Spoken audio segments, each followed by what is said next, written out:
I'm trying. There he goes.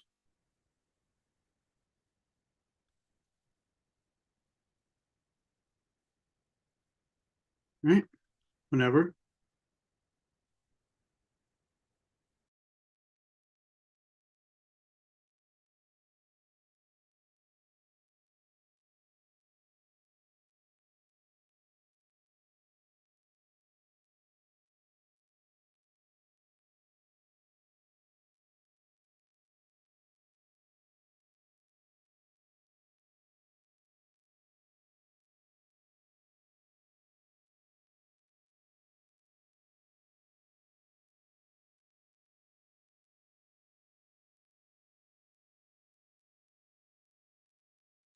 All right, cool. I don't remember what number we were on last, but I'm pretty sure. Uh,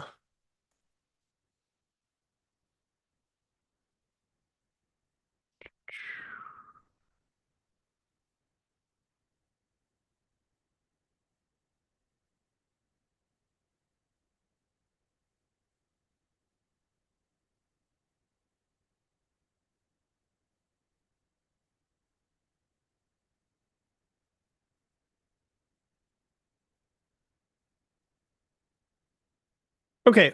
I think we should read through this as a group together if you guys are okay with that before we Yeah. start getting into things.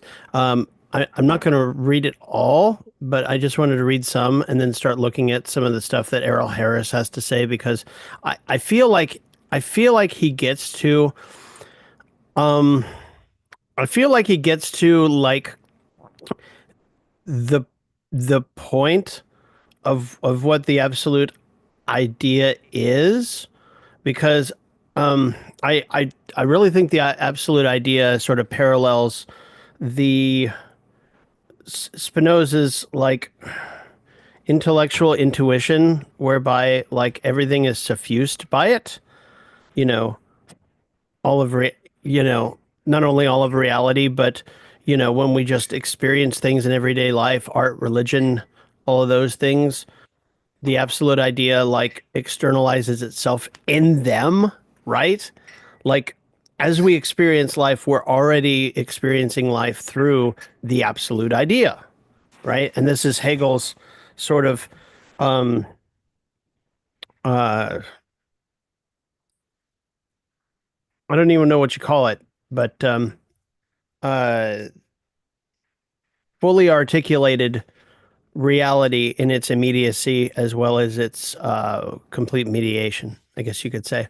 So I'm going to start at 1804 because he's just gone through these. Actually, no, I'm going to go with 1803 because he gets to the end of this thing and it really gets down to the brass tacks on what all of this means. And I just realized my volume was way low. You guys can hear me, right? Okay, great. Okay, so 1803. Now, more precisely, the third is the immediate. So remember, you had the first, you had the, which is the immediate, you had the second, which is mediation, the third, which is the sublation of the two. Now, more precisely, the third is the immediate, but the immediate resulting from sublation of mediation. The simple resulting from sublation of difference, the positive resulting from sublation of the negative, the notion that has realized itself by means of its otherness and by the sublation of this reality, has become united with itself and has restored its absolute reality, its simple relation to itself. This result is therefore the truth. It is equally immediacy and mediation, but such forms of judgment as the third is immediacy and mediation, or it is the unity of them. And this is Hegel saying that the understanding is not capable of it, are not capable of grasping it. Simple propositions do not grasp the third.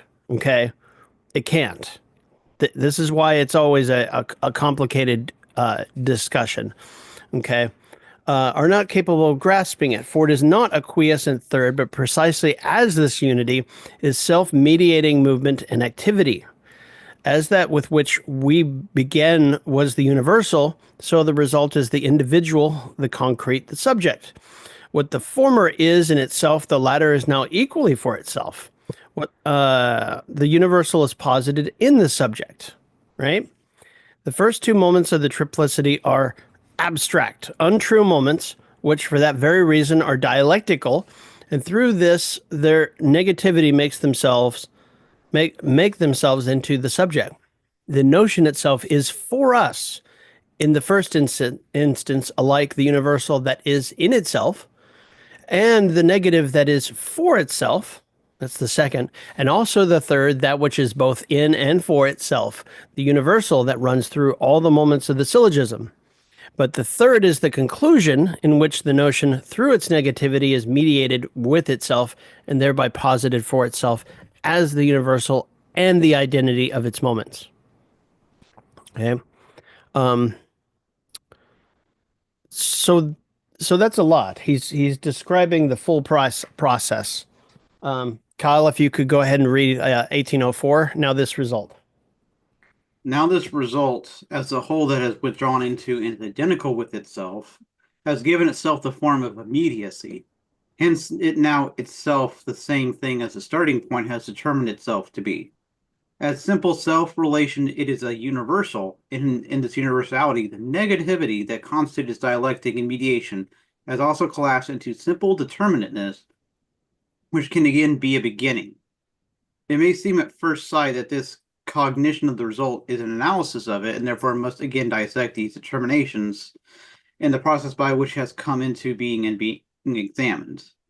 But if the treatment of the subject matter is actually carried out in this analytical manner, it belongs to the stage of the idea considered above, to the cognition of inquiry, which merely states of its subject matter what is, but not the necessity of its concrete identity in the notion of it.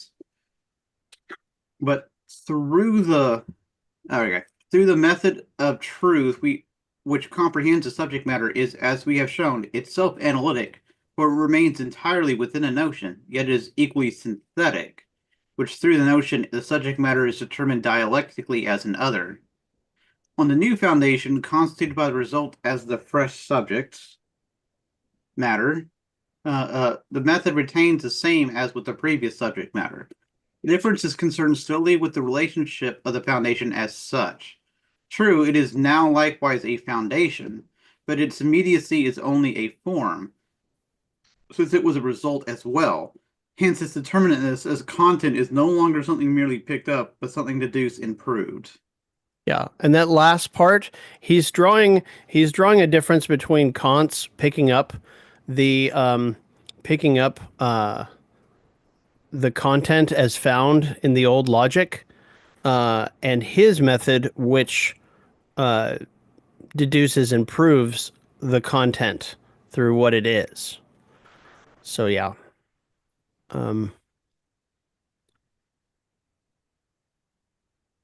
Uh, Jim, 1805, it is here that the It content. is here that the content of cognition as such first enters into the circle of consideration, since, as deduced, it now belongs to the method. The method itself, by means of this moment, expands itself into a system. At first, the beginning had to be, for the method, wholly indeterminate in respect to content.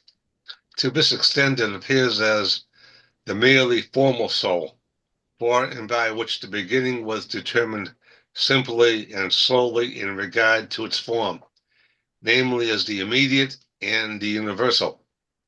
Through the movement we have indicated, the subject matter has obtained for itself a determinateness, that is, a content, because the negativity has withdrawn into simplicity, is the sublated form, and as simple determinateness stands over against its development, and first of all, over against its very opposition to universality. Yeah. So yeah, indeterminateness, it picks up what a thing is particularly, as opposed to just universally. You look up at the night sky and you see a whole bunch of shapes, and you don't know anything about the individual objects or any particularity about what you're seeing. And so what kind of statements can you make about the night sky? It's very general, right? You can make shapes of things that you are familiar with on Earth, like a scorpion or a fish or any number of things out of the stars that you see in the sky. When you start to know what the individual stars are and the planets and the galaxies, that individuality and those particularities fill out the universal picture. Okay.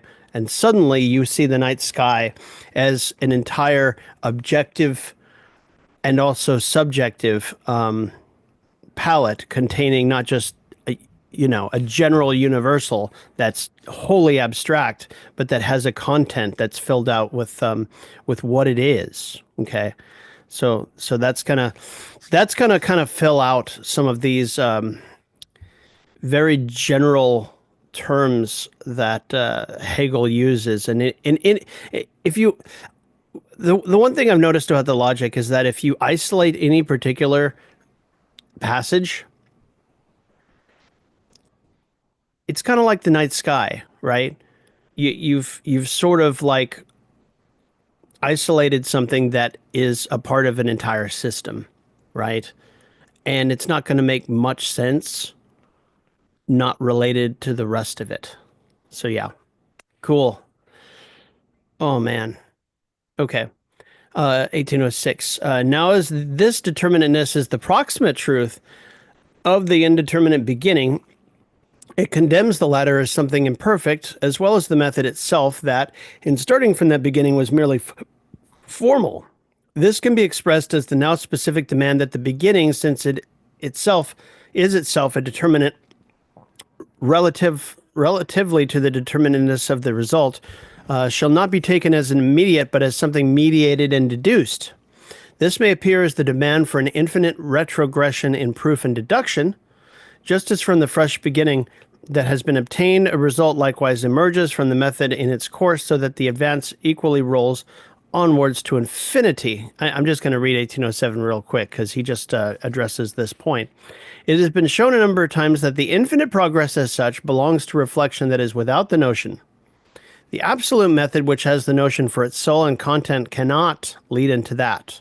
So no infinite progress. Okay. At first sight, even such beginnings as being, essence, and universality seem to be of such a kind as to possess the complete universality and absence of content demanded for a wholly formal beginning, as it is supposed to be, and therefore, as absolutely first beginnings, demand and admit of no further regress.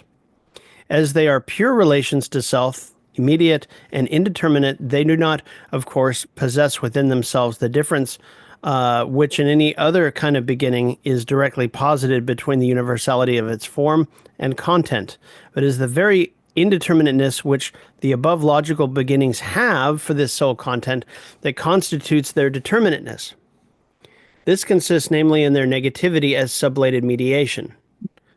The particularity of this gives even their indeterminateness a particularity by which being, essence, and universality are distinguished from one another.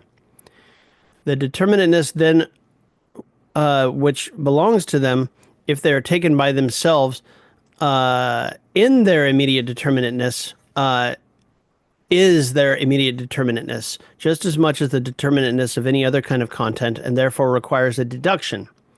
For the method, it is a matter of indifference whether the determinateness be taken as determinateness of form or of content.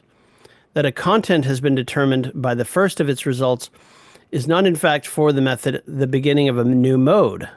The method remains neither more or less formal than before, for since it is the absolute form, the notion that knows itself and everything as notion, there is no content that could stand over against it and determine it to be a one-sided external form. Some of that I did not get. Kyle? Trying to think, is that even the type of indeterminacy obviously is a particularity difference between being, essence, universality, so that's why it's distinguishable, but again, I'm just trying to think, as it's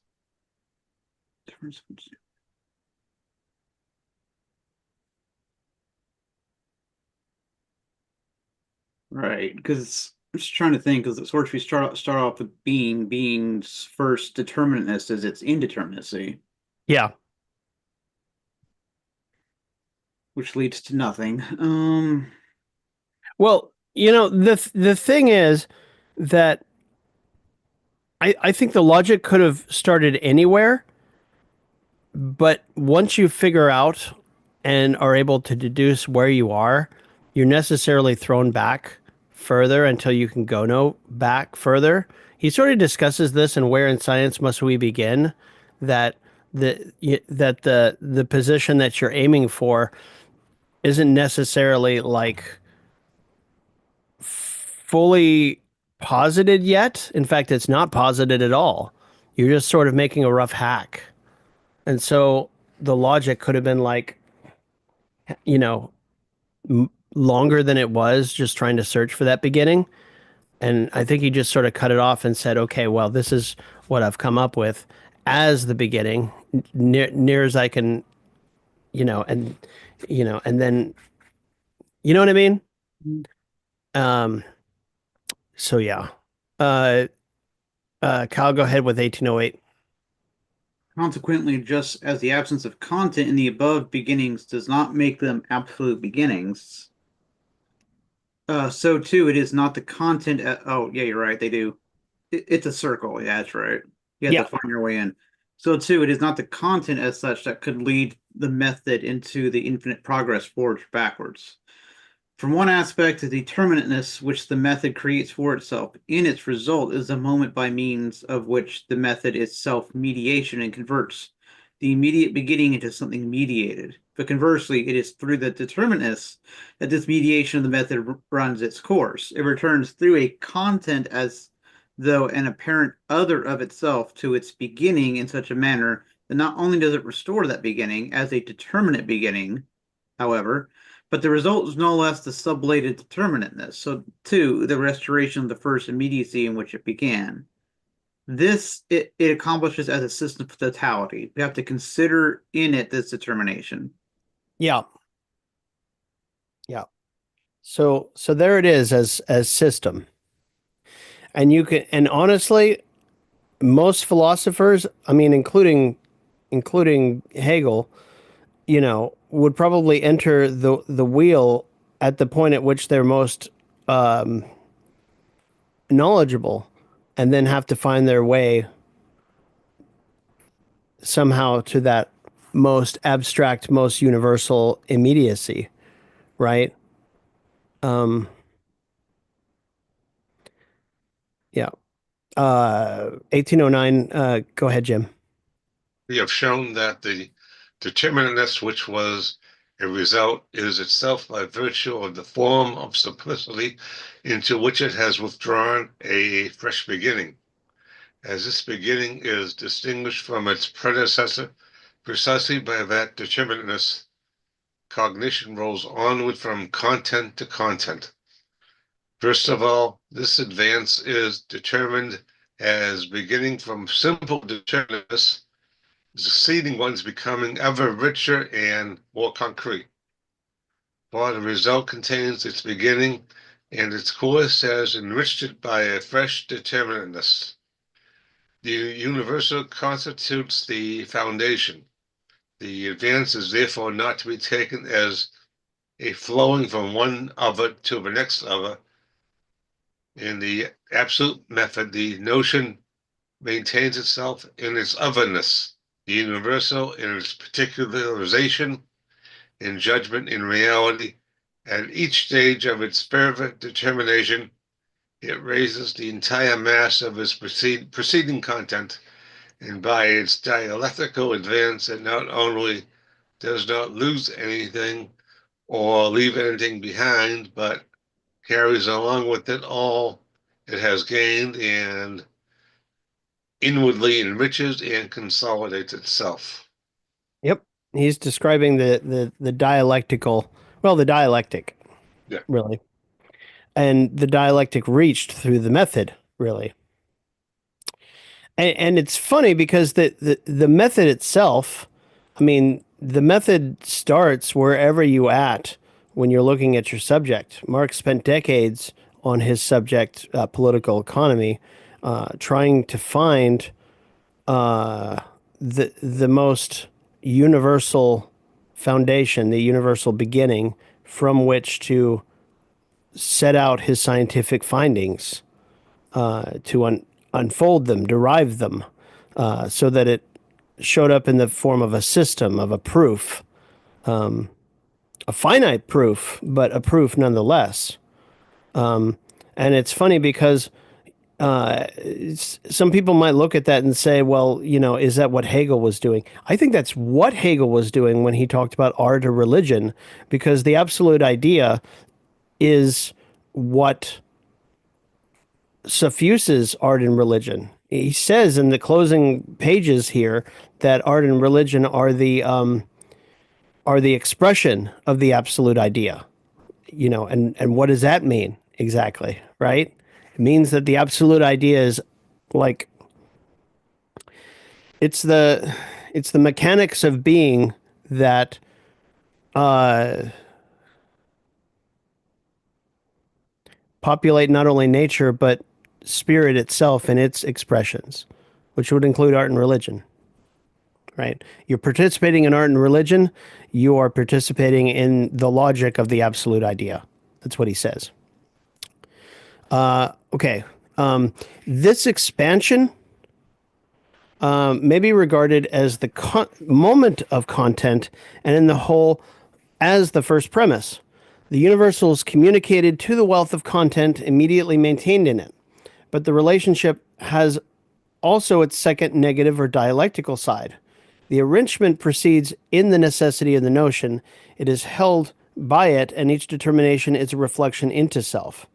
Each new stage of forthgoing, that is, a further determination, is also a withdrawal inwards, and the greater extension is equally a higher intensity. And I'm just going to go ahead and the richest is therefore the most concrete and most subjective, and that which withdraws itself into the simple depths is the mightiest and most all-embracing. The highest, most concentrated point is the pure personality, which solely through the absolute dialectic, which is its nature, no less embraces and holds everything within itself, because it makes itself the supremely free, the simplicity which is the first immediacy and universality. Kyle? In this manner, that each step the advance in the process of further determination, while getting further away from the indeterminate beginning is also getting back nearer to it, and that therefore what at first sight may appear to be different, the retrogressive grounding of the beginning and the progressive further determining of it, coincide in our Coincide. it's like And are the same. Yes. analytic and synthetic because they happen at the same time. Both, analytic Yep. determining synthetic grounding. Yep. And grounding is backward. It's the retreat into the ground. That's what that means.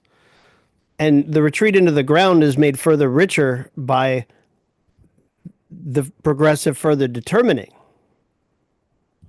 Sorry, go ahead. So the method which Method which thus winds itself into a circle can anticipate in a development in time that the beginning is, as such, already something derived. It is sufficient for the beginning in its immediacy that it is simple universality. In being that, it has its complete condition, and there is no need to deprecate the fact that it may only be accepted provisionally and hypothetically. Whatever objections to it might be raised, say limitations of human knowledge, the need to examine critically the instrument of cognition before starting to deal with the subject matter, are themselves presuppositions, which as concrete determinations involve the demand for their mediation and proof. Since therefore they possess no formal advantage over the beginning with the subject matter against which they protest, but on the contrary, themselves require deduction on account of their more concrete content, their claim to prior consideration must be treated as an empty presumption. They have an untrue content, for they convert what we know to be finite and untrue into something incontestable and absolute, namely a limited cognition determined as form and instrument relatively to its content. This untrue cognition is itself also the form, the process of seeking grounds, that is retrogressive. The method of truth, too, knows the beginning to be incomplete, because it is a beginning. But at the same time, it knows this incompleteness to be a necessity, because truth only comes to be itself through negativity of immediacy. Yeah. And notice Lenin highlighted all of this shit, especially in this. Um, Probably because it describes what the dialectic method, uh, makes of the different parts. Um,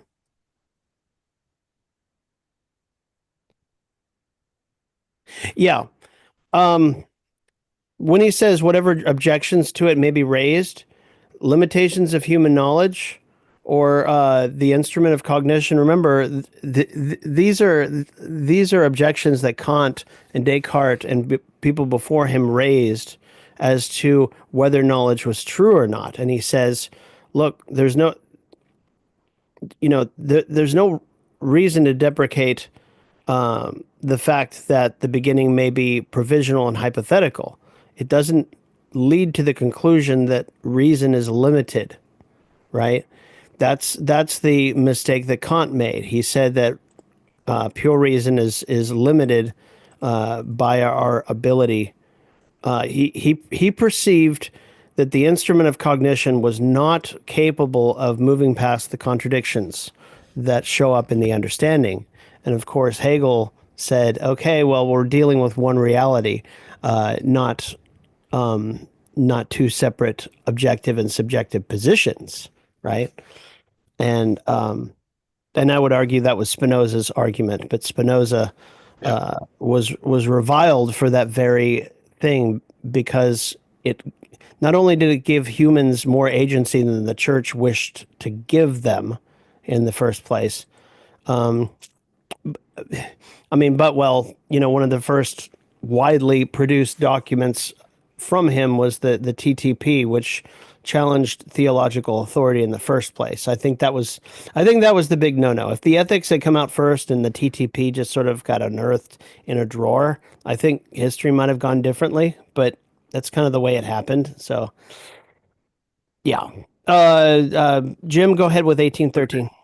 The impatience at insists merely on getting beyond the determinant, whether called beginning, object, the finite, or in whatever other form it is taken, and finding itself immediately in the absolute, has before it as cognition nothing but the empty negative, the abstract infinite.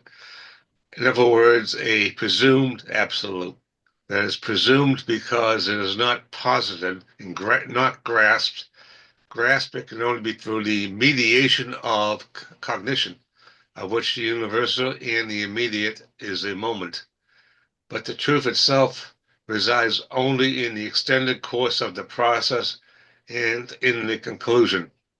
To meet the subjective needs of unfamiliarity and its impatience, a survey of the whole may of course be given in advance by a division for a reflection which, after the manner of finite cognition, specifies the particular of the universal as something already there and to be awaited in the course of the science.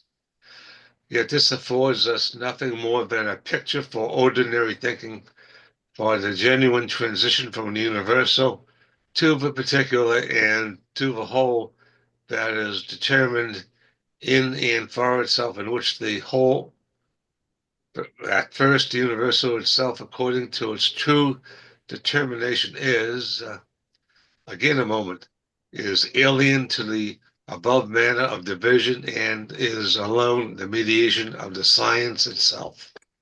So in this paragraph, what is he talking about? He's talking about the table of contents and the headings that he has put in the not only the well, I mean, the whole of his science is divided up by category. It's divided up by division, being, essence, and notion. And he basically says here that all of those are arbitrary. All of those are for picture thinking, right? You're getting the overview. It's nice, right? You read the preface to the Phenomenology of Spirit and you get a lay of the land, though not all of it is familiar, and its connections, some of them are wholly alien to a lot of people who are like Kant's oppositions are absolute, right? And then really when you get into the full process and its conclusions that he talks about there, yeah, the extended course of the process in the conclusion, that's the true, I mean, that's the truth, right? The division cannot give the truth is what he's saying.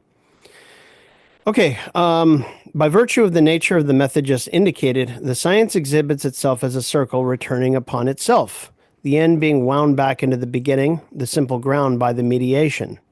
This circle is moreover a circle of circles, for each individual member as ensouled by the method is reflected into itself, so that in returning into the beginning, it is at the same time the beginning of a new member. Links of this chain, yeah, listen to that. For each individual member category, as ensouled by the method, is reflected into itself, so that in returning into the beginning, it is at the same time the beginning of a new member. This describes take anything, the immediacy of determinate being, its essential form, and then its fully notional form that wraps itself back into a new beginning that becomes the truth of that notion, right? And so you move on to the new category, right? Links of this chain are the individual sciences of logic, nature, and spirit. 3 books of the encyclopedia, each of which has an antecedent and a successor, or expressed more accurately, has only the antecedent and indicates its successor in its conclusion.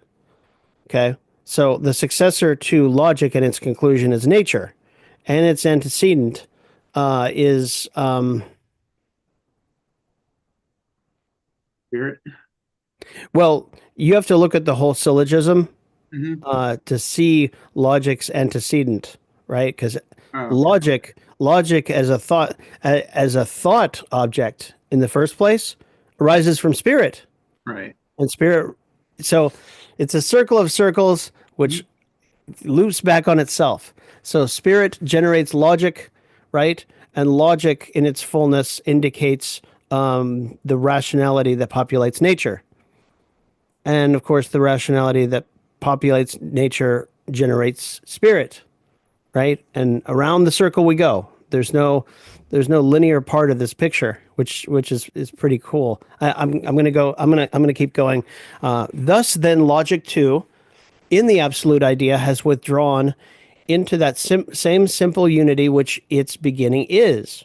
The pure immediacy of being, in which at first every determination appears to be extinguished or removed by abstraction, is the idea that has reached through mediation, that is, through the sublation of mediation, a likeness correspondent to itself. The method is the pure notion that relates itself only to itself. It is therefore the simple self relation that is being. But now it is also fulfilled being, the notion that comprehends itself, being as the concrete and so absolutely intensive totality. In conclusion, there remains only this to be said about this idea, that in it first the science of logic has grasped its own notion. Go ahead, Kyle. We're going to speed on to the end with 1816. In the spirit of being, the being of its content, its notion appears as a knowing and a subjective reflection external to that content. But in the idea of absolute cognition, the notion has become the idea's own content. The idea is itself the pure notion that has itself for subject matter, in which, in running itself as subject matter through the totality of its determinations, develops itself into the whole of its reality, into the systems of the science of logic, and concludes by apprehending this process of comprehending itself, thereby superseding its standing as content and subject matter in cognizing the notion of the science. Secondly, this idea is still logical. It is enclosed within pure thought and is a science only of the divine notion. True, the systematic exposition of its realization of the idea, but confined within the same sphere. Because the pure idea of cognition is so far confined within subjectivity, it is the urge to sublate this in pure truth as the last result becomes also the beginning of another sphere in science. It remains here to indicate this transition. Yes. Hmm. And wow. And Jim, you've got the honor of go yeah, 1817 as our final stop. The idea, namely in positing itself as absolute unity of the pure notion and its reality, and thus contracting itself into the immediacy of being, is the totality in this form, nature. But this determination has not issued from a process of becoming, nor is it a transition as when above the subjective notion in its totality becomes objectivity, in the subjective end becomes life. On the contrary, the pure idea in which the determinacy or reality of the notion is itself raised into notion is an immediate liberation for which there is no longer any immediate determination that is not equally posited and itself notion. In this freedom, therefore, no transition takes place. A simple being in which the idea determines itself remains purely transparent to it and is a notion that in its determination abides with itself. The passage is therefore to be understood here rather in this manner, that the idea really releases itself in its absolute self-assurance and inner poise. By reason for this freedom, the form of its determinateness is also utterly free. The externality of space and time existing absolutely on its own account without the moment of subjectivity. Insofar as this externality presents itself only in the abstract immediacy of being and is apprehended from Standpoint the of abs- conscious. yeah, from the standpoint of consciousness, it exists as mere objectivity and external life. But in the idea, it remains essentially and actually in and for itself the totality of the notion in science in relation to nature of divine cognition. But in this next resolve of the pure idea to determine itself as external idea, it thereby only posits for itself the mediation out of which the notion ascends as a free existence that has withdrawn into itself from externality, that completes its self-liberation in the science of spirit, and that finds the supreme notion of itself in the science of logic as the self-comprehending pure notion. Yep. And that's it. Good job. Good job, guys. It's only been a year and a half. Yeah, I know. I know. Um and so like the the full articulation of what being is, what it is to be, suffuses what nature is. Nature cannot be anything less than populated by the full import of the absolute idea, is what he's saying. So, on the one hand, the logic is, basically uh,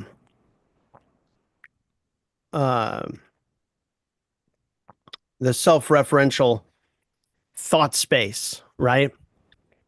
But it is also the full articulation of what it is to be. And so when you look at nature as a as the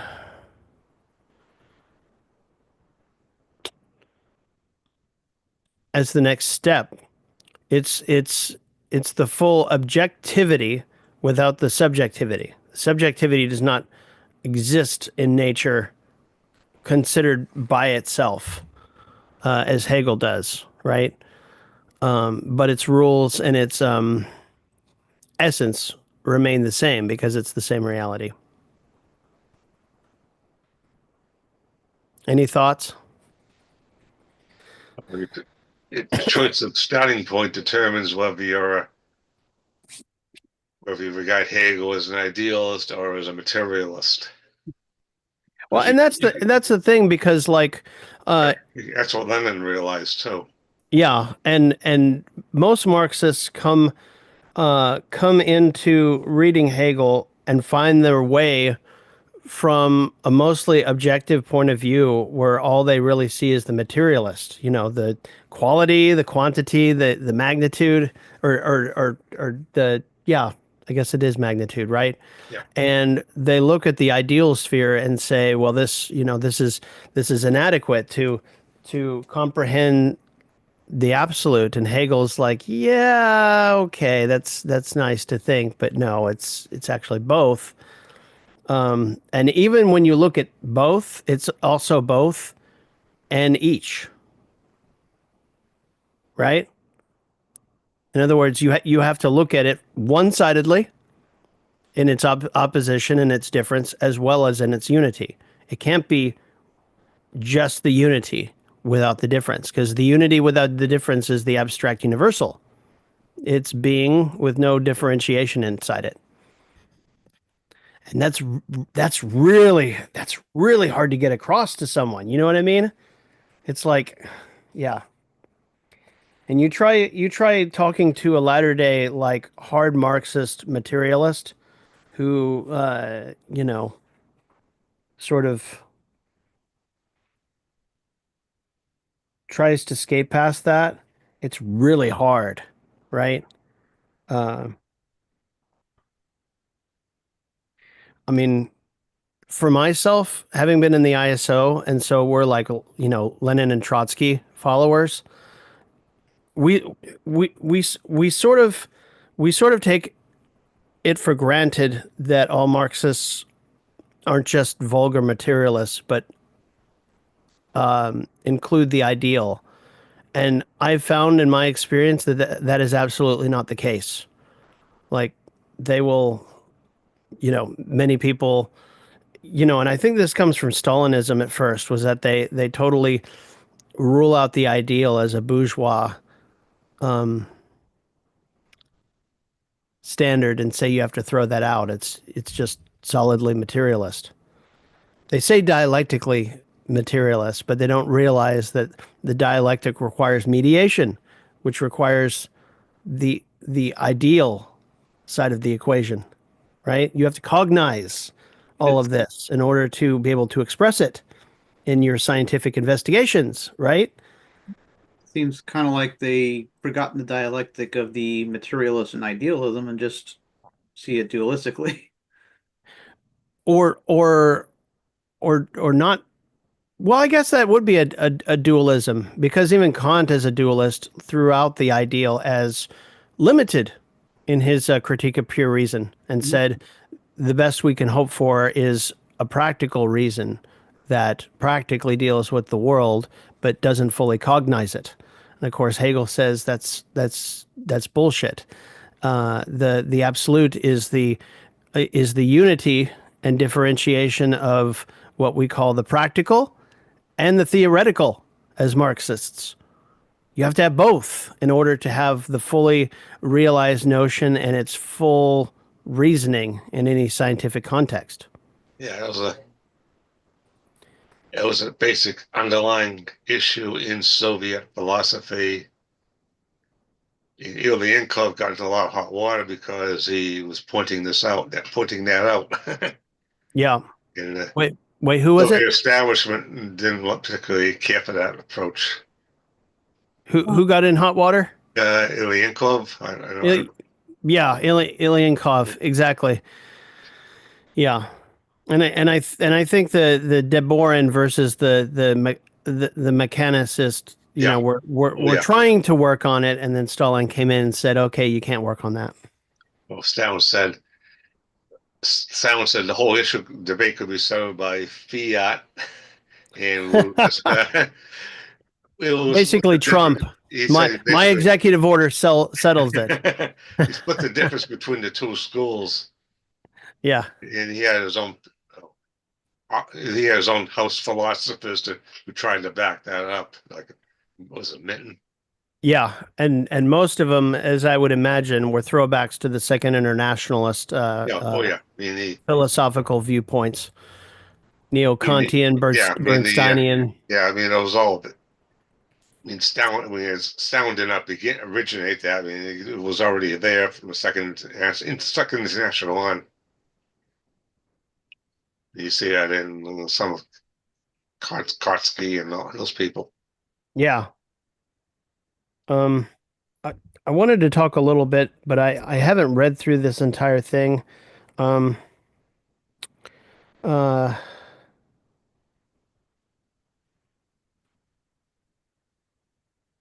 see here,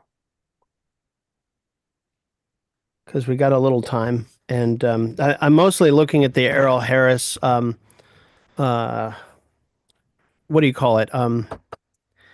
Commentaries, which I absolutely recommend that you read from beginning to end because it clears up so much.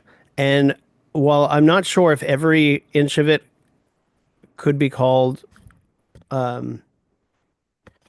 exactly what Hegel was going for, I think it is. But he does bring up some issues with some other commentators along the way that I'm not familiar with, and so I just have to kind of take his word for. But that's kind of what propels his commentary along is other commentators as well. But the thing I like about him is that he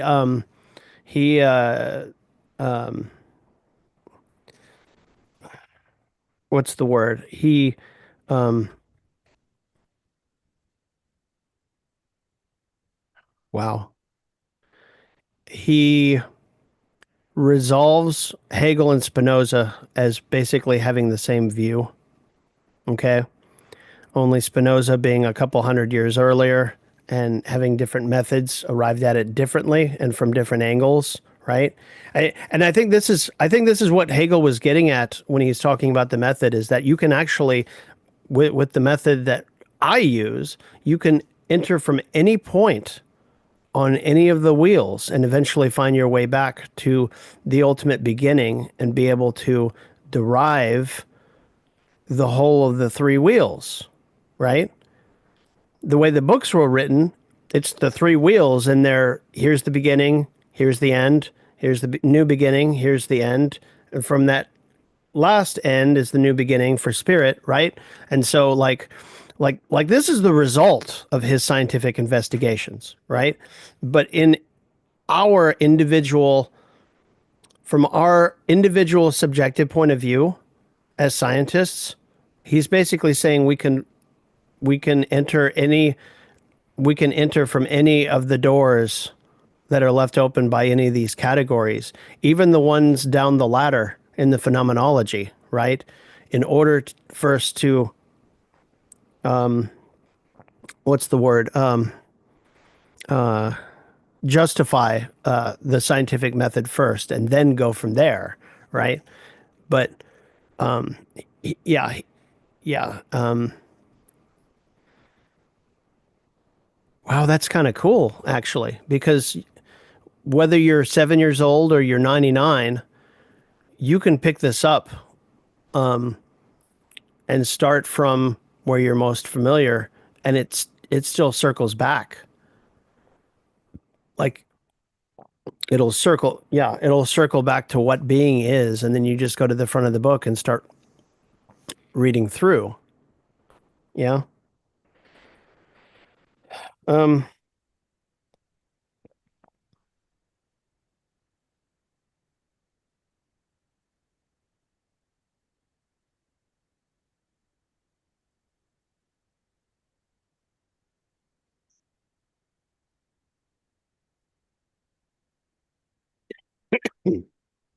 Um.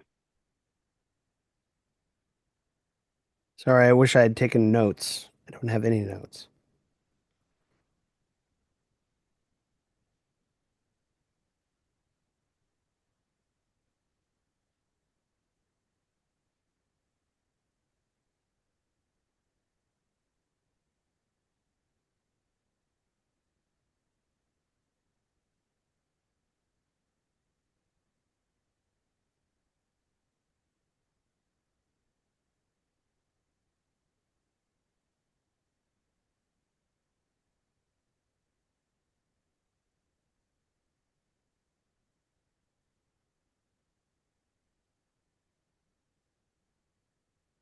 Um,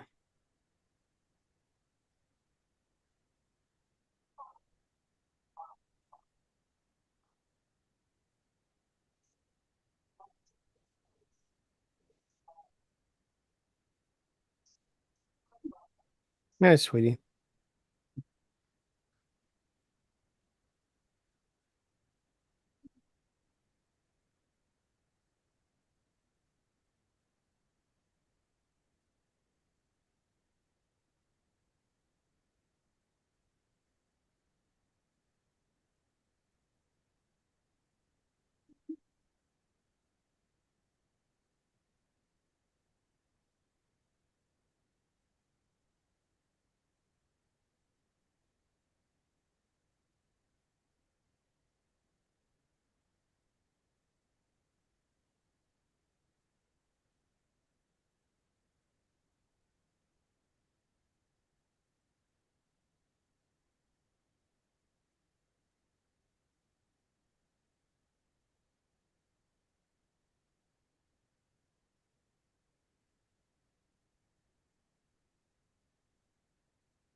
Yeah.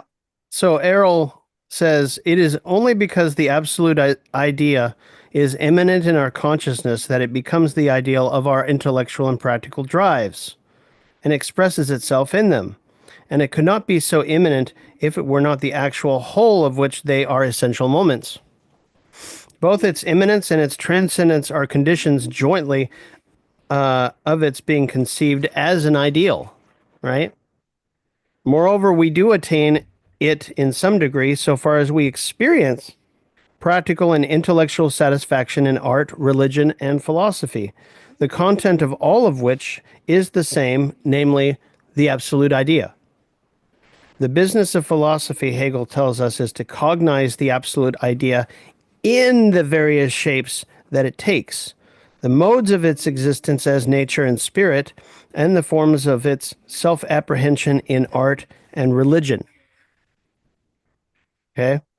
Philosophy has the same object and content as these, but the form of its cognition is self conscious thought, the concept itself. And it is therefore the purest and the highest form. And as self apprehension is the peculiar and most fully adequate mode of existence of the idea, what gives it a determinate being appropriate to itself, it is philosophy. In short, form and content coincide, and in the absolute idea, they're one and the same. So whether you're participating in philosophy or art and religion or life itself in your experiences as a human, the absolute idea is immanent as a, Daddy milk. complete reality that suffuses it. Hang on just a second. I need to step away for just one moment. Keep talking. I'll be right back.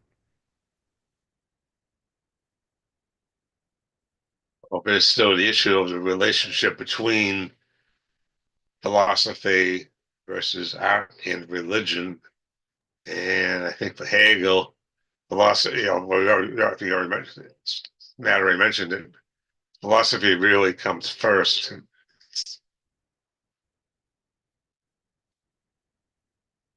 And you see the same thing, very similar in Spinoza too.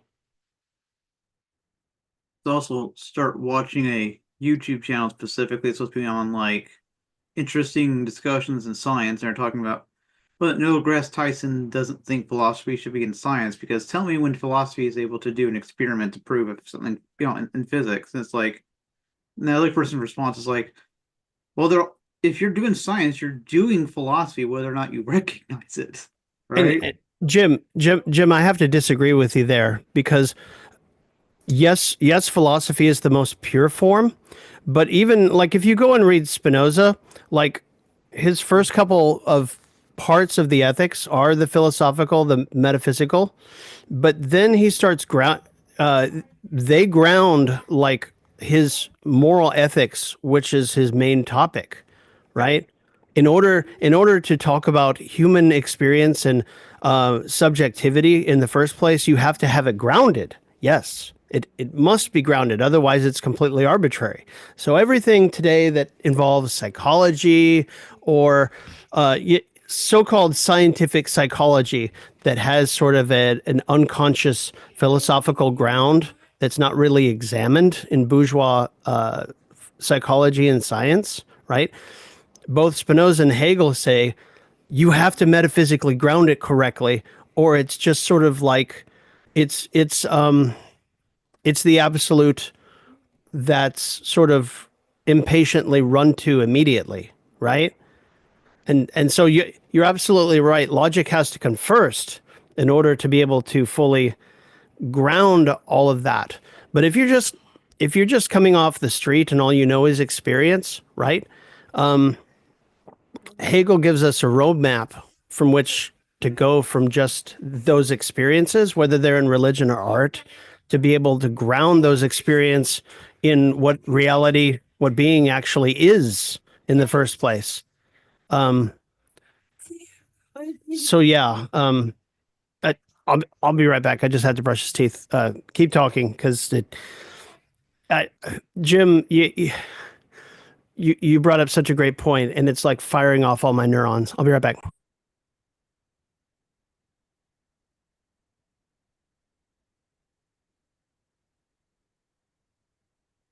As we look at Spinoza's discussion of religion, basically, the masses will tend to take religion very literally, whereas the people who are educated in philosophy will take it more as an allegory or as a metaphor. There's truths in religion, but when they're grasped philosophically, you see that everything else is symbolism, basically. And Yeah, that's a mistake to take. It's a mistake, at least if you're an educated person, it's a mistake to take those things literally. Yeah, which is why a lot of educated people always consider themselves spiritual and not necessarily religious. Ugh, that's interesting. Ugh.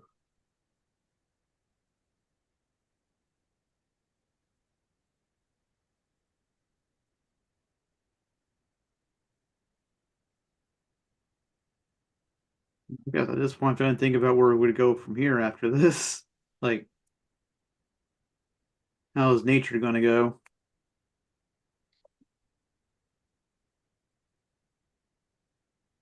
I guess it's good to get to something with a lot less details on the motions.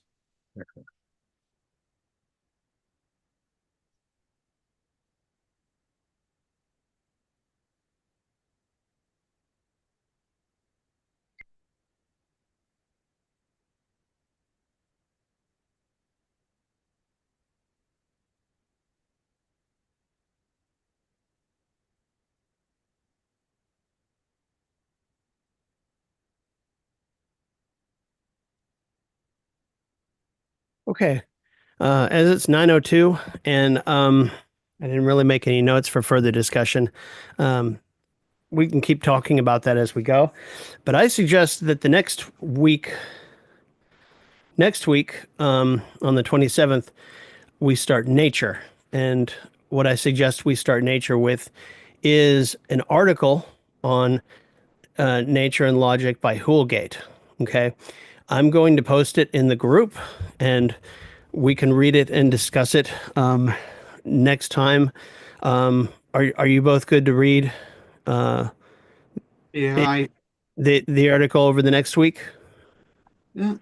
Plus, Because we're not going to read the article out loud next time, but we'll read certain quotations from it and talk about it.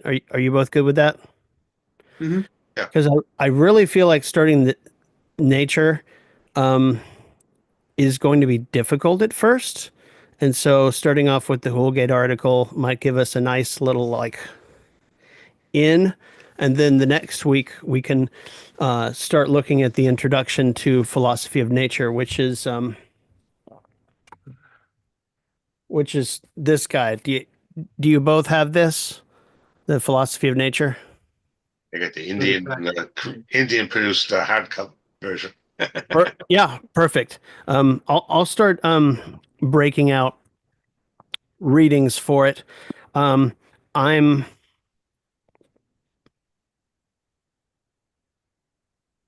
I'm tempted to read it I mean, because we read we read the EL um, from cover to cover, if you remember all the way back. I don't want to do that with the philosophy of nature because looking back, I feel like it was more helpful as an introductory um, exercise. But with this, some of the content really has to be like sort of picked apart a little bit. Um, I think we're going to struggle with this text a little bit, but I think we need to. So if you guys are all right with that, we'll start with the Hoolgate article that I'm going to post so that we have sort of a vector of what to do with it. Hoolgate's is one interpretation of the nature and Hegel's system as such out of many, but I think it's the closest to what Hegel intended it to be. I could be wrong about that. I don't know. One of the differences that I'm trying to sort of pick apart between Spinoza and Hegel is that in Hegel's philosophy of nature, he admits of both necessary elements as well as what's that other word, Kyle or Jim? Contingent. Yes, contingent. So he admits of contingent elements in nature.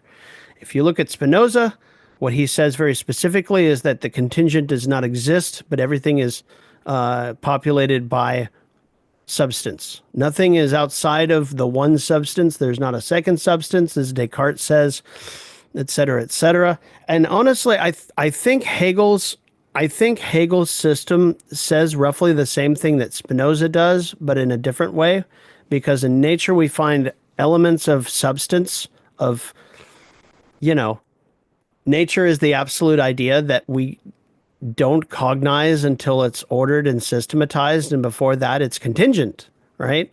So we find contingent things in natural studies every day, right? Scientific studies of the moon, the you know Yes. the Wait a minute. I'll just come back. the stars, things under the ocean, things outside your front door, right? That you don't know anything about yet, and you haven't ordered into fully cognizing and positing it as a fully necessary element, right?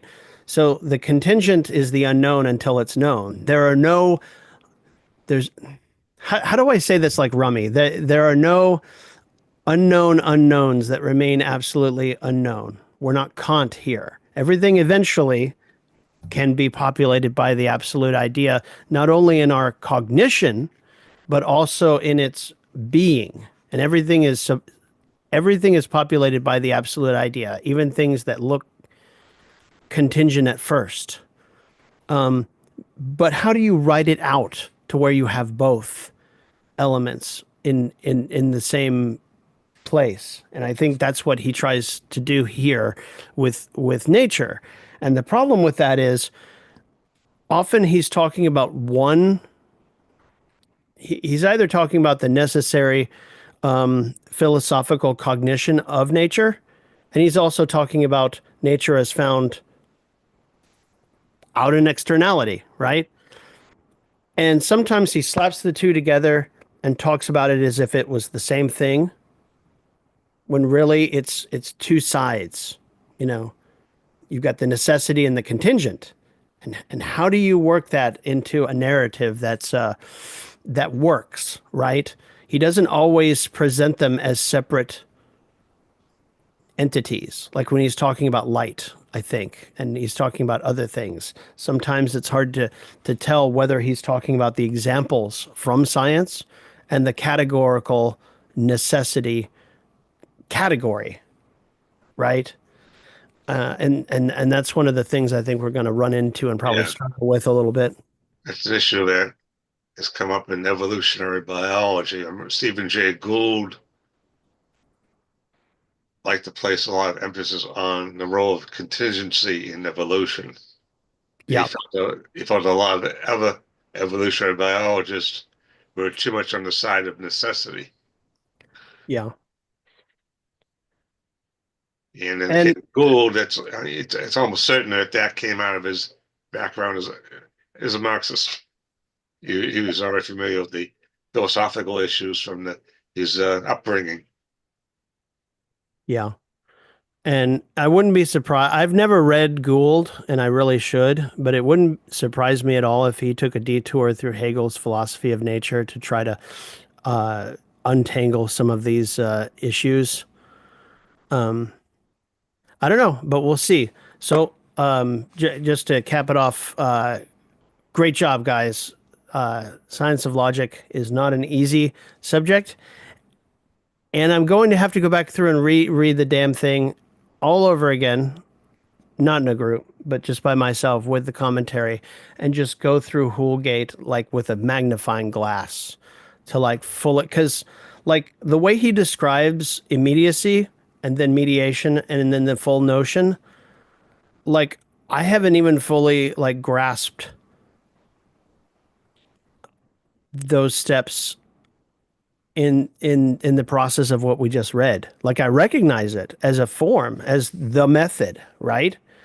But what it means for each of the different categories that we just went through, I feel like I've only got an immediate glance, no pun intended, at what all the implications are, for even each of those categories, right? Because so much of like what we think of with our, usual understanding, Verstand style brains, right? Only gives us a glimpse and then we got to move on or whatever. So yeah, great job. So next time we'll have read the article I post from Hoolgate on nature and the logic, and then the one after that we'll start tackling the introduction. Comrades, you have a wonderful night. You too.